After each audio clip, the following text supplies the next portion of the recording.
Okay, hi guys.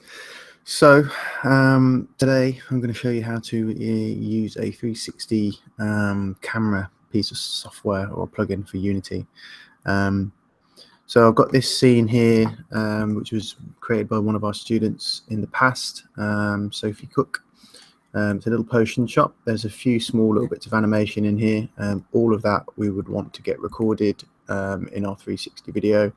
And then we will upload it to YouTube. Okay, so first off, you need to import the package. I have put this on the F drive under, let me just delete it from here and I'll re-import it actually. So I put it on the F drive. We're going to import a new asset. You're on the F drive inside a folder called Unity, and then scroll down to the bottom and you will see, hold on, let me just do that again. So import package, custom package, under Unity, and then scroll down and you should see here VR camera package .unity package. Open that. It may take a few moments longer than normal because it's coming from the server on the F drive, which is slightly slower than it would be if you put it on a hard drive. So you can probably chuck it onto your hard drive beforehand. Give you a list of things that are going to be imported over here. Just make sure everything is selected in there. I've made sure that there isn't any additional bump in there. Anything that you need, everything that you need is in here. Okay, so just click on all and then click on import. Once it's done that, you'll have this folder will appear, the one that I just deleted, called VR Panorama. And then you will also be able to go up into game object up here, and there will be an option there as well for VR Panorama. Just to give you an idea of who it is or which one we're using, I've got there, this little help file comes with their folder here. It's a PDF. These are the ones you're looking for. So if you want to get it yourself, it's VR Panorama by Ollie VR. It's not free, so you're better off grabbing it from us, from the F drive. This little guide here is quite useful. It's been updated quite a few times, and it shows you exactly how to kind of go through what each of the settings are. I'm going to do that for you now anyway, when we get up and running in here. Okay, so inside VR Panorama folder, you've got demos. You have also got various materials in here that they use to create the sphere, or the Panorama 360 sphere. Here's your help file here, and if you have your own camera already in your scene, then this is the script that you'll need to apply to the camera, and then that will turn it into a VR Panorama camera. But to be perfectly honest with you, I would, if you've set your camera up and it's in the perfect position, then that's where you want the VR camera to be. Select the camera, remember its transforms. I know this isn't a camera. Select your camera and just copy its component for its transform, so its rotation, its scale, and where it's looking. Then go to game object and then down and add a VR Panorama camera. Then you can select that camera, come over here and paste the positioning, and then you can just delete your other camera or hide it or deactivate it. Okay, so I can see here's my camera preview. My VR camera is clearly kind of poking through, or if not under the floor. So I'm just going to bring that up and put it into the scene where I want it. So pull it back here, and I'll just rotate it. Remember, holding down Control allows you to rotate by 45 degrees each time. So let's kind of get it pointing where we want it. I don't want it to be quite so high, like kind of roughly the height that you would be if you're in the room, kind of close to head hitting that door. That's fine. Okay, so I'm going to leave the camera about here, facing that way. Okay, that's it. That's ready. Then we need to go over here to the VR capture script. I'll just scroll this down. Okay, so first thing, we are kicking these videos out for YouTube or Facebook 360. That's what that's how I'm gonna tell you to set this up. There's various different settings for if you're kicking out to Gear VR or Google Daydream, but we're not going to do that. So I'm just going to show you the way for YouTube. Okay, so under your VR panorama section here, so you've got capture mode. Make sure that stays on animation capture. Capture type, keep it on mono. Sequence format, keep that on JPEG. Obviously, you want to keep the JPEG standard to as high as possible. Where is the finished video going to save to? Well, here you got VR sequence. So basically, it's just going to drop it straight into the folder where your scene is. So you can see this scene is sat inside Emma Costa Chroma Key. Potion shot VR sequence, so it's going to drop it in there. If I want to change that, I need to click this little box here, and then I can tell it where I want the video to go to. Okay, I'm happy with it going into here, so I'm just going to leave it doing that. This little tick box, tell it to open the destination folder when it's rendered all of the images and then patch them together into a video. That's cool. I want to see that, so leave that ticked.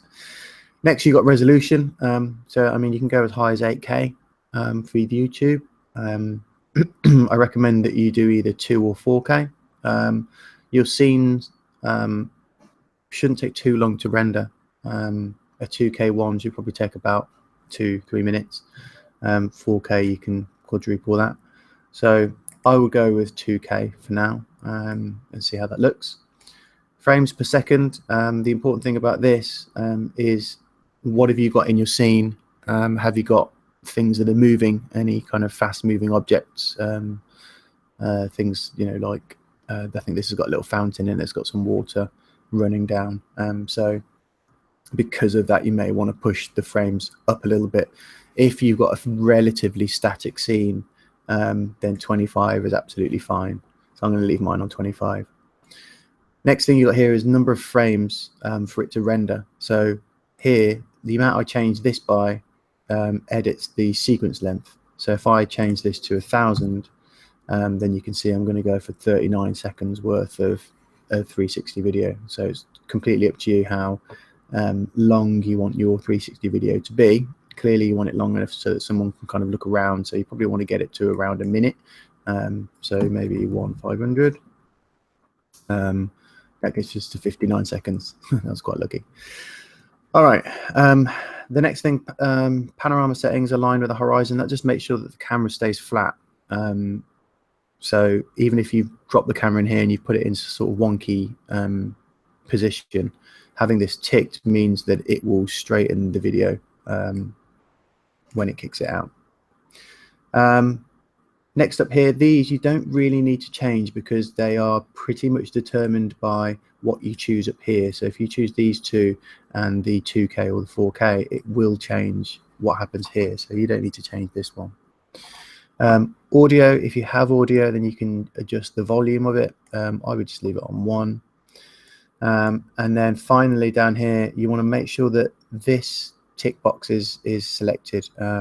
Otherwise, you'll end up with just a whole, well, 1,500 frames, individual pictures, if you don't tick this. So if you do tick this box here, it means that it will take all of those frames and convert them into a video. All right, so that's pretty much everything. We're going to come back and use one of these things over here. I'll go through these things in a second, but first thing we need to do is render panorama. So I'm going to do that now.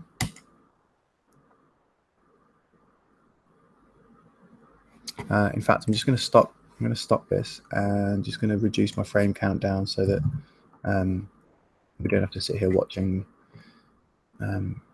my computer render 1,500 frames.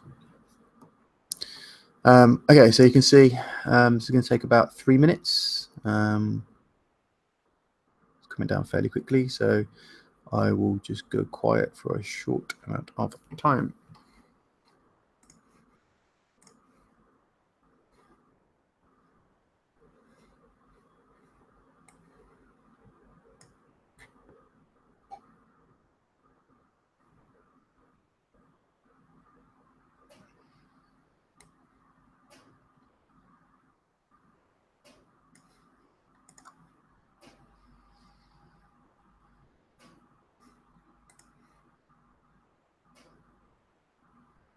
what's quite nice about this when it's rendering is you can see what it's going to look like here.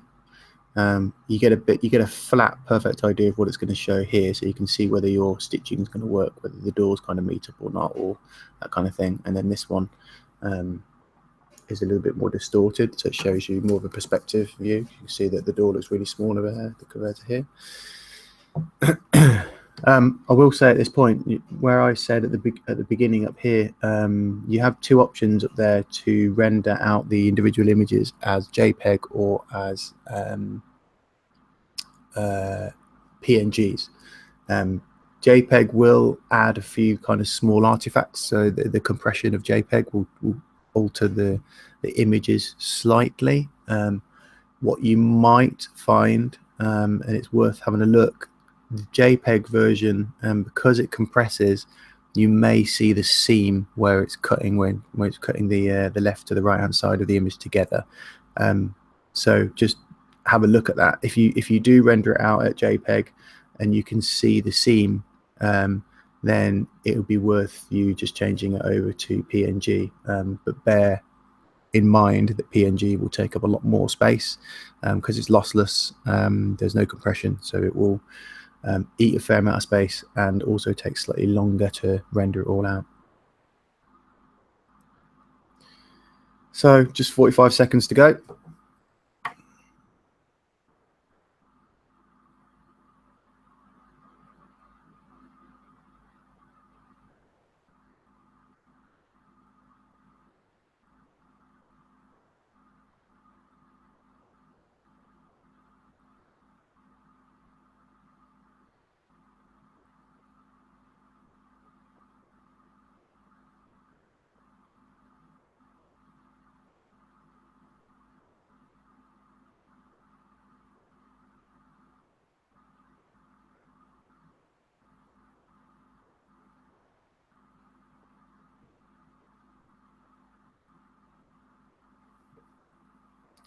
Okay, so two things are going on here. So one, on this side, you can see these are all the frames that we've just rendered out. So the first 500 in here will be the new frames and the new video that it's going to cut. So it will go up to here. You can see on this side that it's stitching the frames together. So this is the job that it's doing over here. So this will count as all the way up to 500. That's what we've told it to do. Once it's finished doing that, it should drop us a video at the bottom here. These are my previous attempts here, so we should potentially see a new one here. It might just overwrite this one, but we'll find out in a second once it's hit the 500 mark.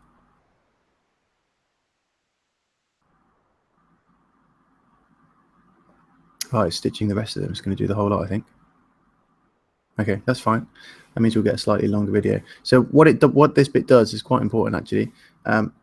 When you've rendered off, let's say, so initially I had 1,000 frames here, and because it's rendering into the same folder, it's counting up to the 500 that I've told it the second time of rendering out. And then it's because I rendered it first time round, because I did a test before doing this video, it's then getting to the 500, realizing that there's more frames still inside the folder and adding those to the video as well. So I guess what I'm saying is, if you are rendering a separate video, a second one, just make sure that you move it to a different folder. All right, so what you won't get is that video there. I'm just going to delete it. So this is what you should end up with. So you'll have all of your frames in here, and then it runs that small piece of software there and stitches them all together, and you end up with this. So the next thing that you need to do is come back into Unity, and then here, spatial media metadata injector. Click on that, because if you just upload the video as it is in this folder, this one here, if I just added that to to YouTube now, it wouldn't be 360. It wouldn't look at all right. What you need to do is add this in so that YouTube knows that it's a 360 video. So let's just bring that up again to show you. So you close that. We go to spatial media, metadata injector. Click on that. Opens up this new little file or folder. Click on open. Grab the sequence video and make sure you're grabbing it from the right area where it was saved originally. Click open. Make sure that my video is spherical 360 is ticked, and then click on inject metadata. It will then ask you to give it a brand new name. So it usually just adds the word injected onto it. You can just change that if you want, or change the full title to whatever you want. Click on save. It's a very quick process. It's done. That's it. You've just created a 360 video. If you upload that now to YouTube, you will see, you can see my screen still. If I go to here, let me find my uploads because I've already uploaded the test one. Here it is. And then you can see as soon as it loads up, you get this little box up here because YouTube knows that it's a 360 video, so you can see I can pan around and look around the room. So that's all cool. Settings, YouTube takes a little while before it will update to the highest levels. This one took about 10-15 minutes before it would pop up to the 2K, but that's YouTube, that's the processing, that's how long it takes. So there you go. That's how you create a 360 video inside of Unity. And I'm going to close this off now. Cheerio.